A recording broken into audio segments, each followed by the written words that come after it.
দেশে পেঁয়াজের ভান্ডার হিসেবে পরিচিত পাবনার সাথিয়া উপজেলার ধুলাউড়ি ইউনিয়নের ধুলাউড়ি গ্রামের কৃষক নূর ইসলাম এবার 4 বিঘা জমিতে মুড়িকাটা পেঁয়াজের আবাদ করেছিলেন। 9,000 টাকা মন দরে বীজ অঙ্কুরিত পেঁয়াজ কিনেছিলেন তিনি। প্রতি বিঘায় 7 মণ করে পেঁয়াজ লেগেছিল, তাতে বীজ বাবদি তার প্রতি বিঘায় 63,000 টাকা খরচ হয়েছিল। এছাড়াও বিঘায় অন্যান্য খরচ লেগেছে আরো প্রায় 50,000 টাকা, অর্থাৎ প্রতি বিঘা জমিতে মুড়িকাটা পেঁয়াজের চাষে তার খরচ হয়েছে প্রায় 1,13,000 টাকা। এদিকে কৃষক নূর ইসলামের জমিতে বিঘা প্রতি পেঁয়াজের গড় ফলন হয়েছে 55 মণ।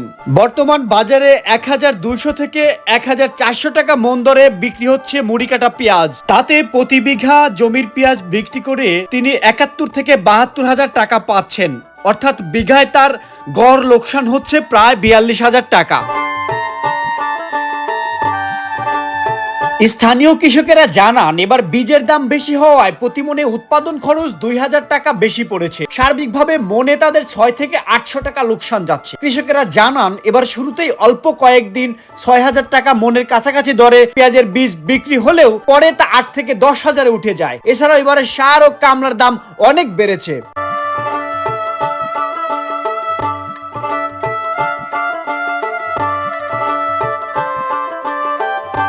পাবনা জেলার ধুলাউড়ি হাট থেকে আরমান শাহ, কৃষাণ টিভি।